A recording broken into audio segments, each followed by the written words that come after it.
Assalamualaikum warahmatullahi wabarakatuh. Baik, di sini perkenalkan nama saya Ahmad Nur Syafi'i, NPM 2201011007. Saya dari kelas F semester 5, mata kuliah bimbingan konseling. Baik, di sini saya akan memaparkan materi saya yang berjudul 1.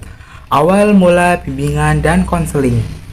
Bimbingan dan konseling lahir di Amerika pada tahun 1908 ketika Frank Parsons mendirikan Vocational Office pada tahun 1908. Frank Parsons juga dikenal sebagai The Guidance Movement in American Education. Frank menekankan bahwa penting bagi setiap orang untuk menerima bantuan dari orang lain untuk memahami kekuatan dan kelemahannya itu sendiri. Terus pada ini tahap pembuatan Advice Guide de America. Yang pertama pada era perintisan pada tahun 1908 sampai 1913. Pada tahun 1908, Frank Parsons mendirikan sebuah lembaga kecil dan mandiri bernama Boston Vocational Bureau untuk memenuhi kebutuhan informasi dan pelatihan kaum muda dan juga melatih para guru untuk melakukan survei untuk bisa disebut wawancara untuk membahas masalah pekerjaan secara langsung. Terus pada yang ini tahap era Perang Dunia I pada tahun 1914 sampai 1938. Ketika Amerika Serikat memasuki Perang Dunia I, militer sedang mencari alat untuk mengukur dan mengklasifikasikan tentara.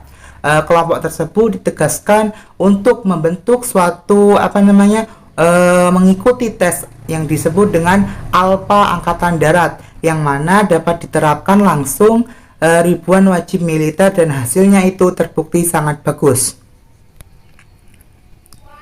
Terus pada tahap era globalisasi atau dari 980 sampai tahun sekarang. Maksudnya pada era ini Dewan Akreditasi Konseling dalam program pendidikan terkait atau disingkat SACREP yang didirikan pada tahun 1981.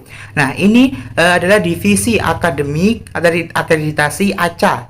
Itu didirikan khusus untuk kembangkan standar implementasi dan penegakan untuk persiapan program pelatihan bimbingan kari pasca sarjana.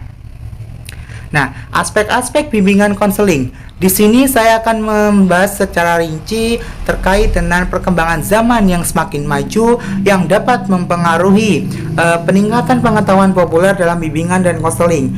Perlu ditindaklanjuti aspek dibalik bimbingan konseling yaitu satu, aspek kultural, yang kedua aspek pendidikan, dan yang ketiga yaitu aspek psikologis, dan yang keempat adalah aspek lingkungan. Sesuai materi yang kedua yaitu tentang faktor-faktor yang melatar belakangi pertumbuhan dan perkembangan bimbingan konseling di Amerika Serikat.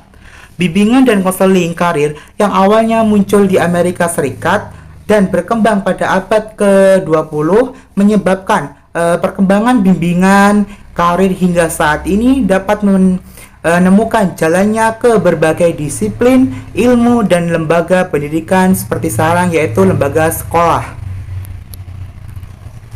Nah, faktor-faktor yang menjadi pionir dalam pengembangan pedoman konseling yang itu perhatian pemerintah terhadap imigran yang datang ke Amerika Serikat di kawasan Eropa di mana mereka membutuhkan pekerjaan yang layak.